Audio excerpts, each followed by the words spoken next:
Você sabe como elementos pesados e valiosos, como o ouro, a prata e a platina, são feitos? Se você não sabe, não se preocupe, porque os cientistas também estão tentando descobrir. Um estudo recente mostrou que a formação dos elementos pesados pode não ter acontecido exatamente da maneira como é descrita nos livros didáticos atuais. Vamos ver essa treta aí com o nosso Everton.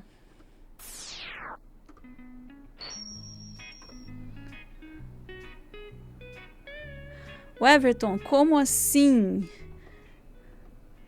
Como é que são Pois, feitas? Para início de conversa, o conceito, né, de como é formado o ouro, a prata ou a platina já me é assim alienígena. Não vai me dizer que é alienígena, né? lembra um pouquinho de alquimia do séculos atrás, né? Quando as pessoas tentavam produzir esses elementos em casa, né? Bom, a má notícia é que a gente não tem tecnologia para produzir esse tipo de elemento de maneira ah, em grande escala e de maneira caseira aqui no planeta Terra, né? Lá se Porque foi a minha todos ideia de esses elementos negócios. Desculpa. então, vai ter que achar outra ideia de empreendimento, né? Fica para um futuro bem distante aí.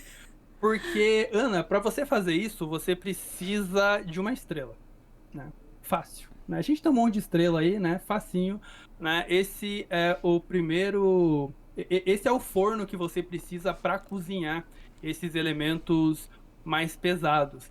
E assim, Ana, se não fossem as estrelas, nosso universo ia ser bem entediante. Nosso universo ia ser bem chato. Nosso universo ia ser basicamente formado de um monte de hidrogênio e um pouquinho de outros dois elementos, que é o hélio e o lítio. Então é graças às estrelas, é lá nas estrelas que Caraca. esses átomos são fundidos e dão origem a átomos cada vez mais pesados, incluindo átomos que fazem parte do nosso corpo, como o oxigênio, o carbono, o nitrogênio. O Pedro Loz, lá do Ciência Todo Dia, ele tem um vídeo bem legal explicando como os elementos são formados e eu trouxe um trechinho aqui pra gente entender melhor essa história. Você pode colocar na tela pra gente? Posso? Adoro ciência todo dia. Vamos lá. Daqui o universo tem hidrogênio e alguns outros átomos leves. Agora ele precisa de fornos gigantescos movidos à fusão nuclear para criar átomos mais pesados. Você pode chamar esses fornos de estrelas, se você preferir. Uma estrela é o que acontece quando você junta muito hidrogênio. A gravidade comprime esse hidrogênio, aumentando a temperatura e com isso a velocidade das partículas dentro da estrela. Isso significa que núcleos de hidrogênio, que são prótons, têm velocidades altas o suficiente para vencer a repulsão elétrica entre eles. Com isso, os prótons podem se aproximar o suficiente para a força nuclear grudar eles, realizando fusão nuclear. O processo de fusão nuclear de elementos leves libera muita energia, impedindo que a estrela colapse completamente. A estrela produz energia para se manter fundindo hidrogênio em hélio.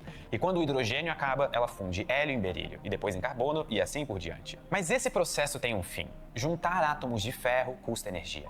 Então não vale a pena para a estrela. Não vale a pena Pois pra é, estrela, é boa. não vale a pena para a estrela, né? O custo-benefício não é alto o Não, suficiente, não. né? Mas então é isso, as estrelas conseguem fundir átomos, elementos, até o ferro. Quando chega no ferro, já começa a não valer a pena, né? Mas a gente tem elementos muito mais pesados que o ferro, como os que a gente já citou aqui, que é o ouro, a prata, a platina, o urânio. A gente já vai falar do urânio, que é o elemento natural mais pesado que a gente conhece. E aí, né? Como é que esses outros elementos são formados? Então eu separei um outro trechinho aqui do Vamos vídeo do lá. Pedro Loss, que ele fala um pouquinho sobre a formação dos elementos ainda mais pesados que o ferro. Existem muitos nêutrons dentro das estrelas que não viram supernovas. Esses nêutrons podem grudar em alguns tipos de átomos, incluindo ferro e alguns átomos mais pesados. E em seguida, esses nêutrons podem se transformar em um próton através de processos radioativos. Se isso acontece, o número de prótons no núcleo atômico muda. E isso significa que um elemento vira o outro. Isso é literalmente alquimia estelar. Existe um segundo tipo de explosão cósmica que cria elementos, que é a colisão de estrelas de nêutrons. Estrelas de nêutrons são restos de supernovas formadas só por nêutrons. E elas são extremamente densas. E a colisão delas tem condições perfeitas para formar elementos como ouro e platina. Então, o anel de ouro do seu par romântico provavelmente veio da colisão de estrelas de nêutrons em algum momento no universo. Eu sabia que eram os alienígenas. Que romântico. Busquem conhecimento, já diria um dos alienígenas que veio visitar um dos melhores lugares do planeta Terra, né? Porque, obviamente, quando você é um alienígena e tá passeando pelo universo, você vai querer visitar Varginha. Desculpa aí, Varginha. Mas, então, exatamente, um dos melhores lugares do universo. Um abraço pro pessoal de Varginha. Então, resumindo a história, o que define um átomo, o elemento, o que vai ser o elemento, é o número de prótons. E a gente tem situações em que a energia é tão grande que a gente tem nêutrons que grudam nesses prótons e eles viram prótons. E aí você tem mais prótons nesse elemento e, consequentemente, esse elemento vira uma outra coisa. Exatamente. Interessantíssimo. Então, essa é a explicação tradicional. Então, a gente tem esse processo, átomos de ferro, por exemplo, que vão ganhando nêutrons, e aí eles vão virando outros elementos até se transformar em ouro, prata e platina. Né? Só que um novo estudo publicado na prestigiada revista Science mostrou que talvez seja um pouquinho diferente. Né? E qual que foi a motivação desse estudo? É que a conta não batia, Ana. Porque quando a gente forma esses elementos através dessa captura de nêutrons, os elementos, inicialmente, eles são bastante instáveis. E, ao contrário da minha vida financeira, os elementos, eles precisam ser estáveis. Né? E aí, o que acontece? Para ser estável, ou ele vai acabar ganhando mais nêutrons para virar outro elemento, ou ele vai passar por um processo de fissão nuclear, que é quando ele se divide. E aí ele se divide, o número de prótons vai ser diferente, o elemento vai ser diferente. Então a gente vai ter um elemento mais pesado se transformando em elementos mais leves. Então a conta não batia. Tem muito ouro, platina e prata por aí para ter surgido por esse processo, porque inicialmente eles deveriam ter virado elementos mais leves. Né? E aí os cientistas, eles observaram que estrelas que tinham elementos mais pesados, como rutênio e ródio, que são dois elementos bem pesados, quando você tem um monte desses elementos, você tem um monte de ferro. Quando você não tem muito desses elementos, você não tem muito ferro. E aí, o que parece? Parece que o ferro é, na verdade, derivado desses elementos mais pesados, que eram instáveis, e para ficar mais estáveis, eles passaram por uma fissão e acabaram se transformando em um elemento mais leve. Ele volta, exatamente. É como se o cozimento tivesse passado do ponto, né? Passou do ponto lá na estrela, virou um elemento super pesado, instável, e ele foi decaindo, ele retornou para um elemento mais leve. Que pena que isso não acontece com o bife que eu queimei no almoço.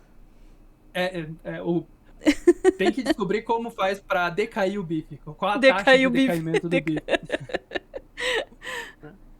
E aí, com esse estudo, eles também estimaram qual é a massa do elemento mais pesado que poderia ser formado por esse processo.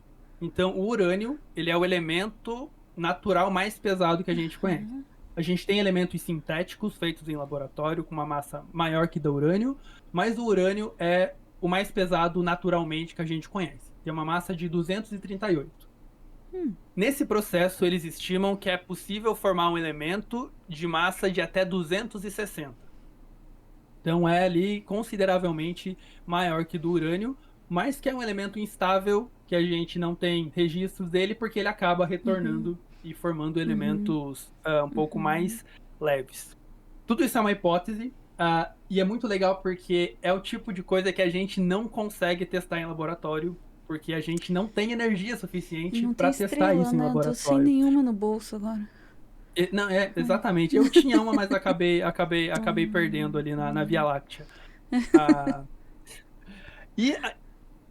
Os cientistas que participaram desse estudo, eles deram uma entrevista que eu achei muito legal. Que eles falam que eles esperam que esse estudo inspire cientistas a estudar a química do universo de uma maneira bem tradicional, que é olhando para as estrelas. Porque até pouco tempo atrás, a gente começou a estudar a formação de elementos através de bombas nucleares e armas nucleares, né? Que tem toda uma questão ética e de segurança por trás disso. E eles falam que, por exemplo, com o novo telescópio James Webb, a gente vai receber muitos dados que vão possibilitar que a gente estude estrelas da maneira tradicional. Isso me fez lembrar de um trecho de Cosmos, do Carl Sagan, lá da década de 80, que o Carl Sagan ele já falava algo parecido. Existem Que é um dos meus trechos favoritos do Carl Sagan, e eu trouxe aqui para vocês. A superfície da Terra é o litoral do oceano cósmico. Neste litoral, nós aprendemos a maior parte do que sabemos. Recentemente, nós entramos um pouquinho na água, talvez na altura do tornozelo, e a água parece convidativa.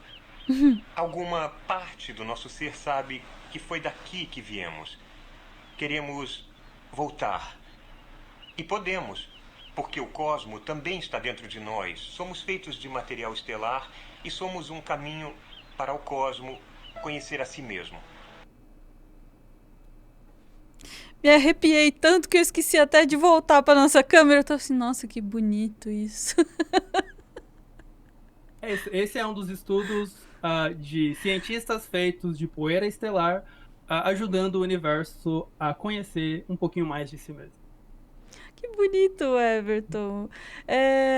Antes da gente encerrar esse vídeo, eu só queria te agradecer, porque muitas vezes a gente, né, vejo isso não é necessariamente uma crítica ao sistema escolar, né, mas muitas vezes a gente passa por esses assuntos na escola e eles nos parecem tão chatos, tão maçantes, né, e tá todo mundo preocupado com vestibular, com essas coisas todas, né, e a gente não para apreciar o quão bonita é a ciência, o quão bonita é entender como as coisas, né, como os metais se formam, enfim, né, e o teu jeito de explicar me acende essa vontade de entender, enfim, de ouvir sobre essa história. Muito obrigada, Everton. Ana, eu que agradeço o espaço para poder dividir um pouquinho de uma das paixões da minha vida, que é a ciência. Obrigada, gente. Beijo, até a próxima.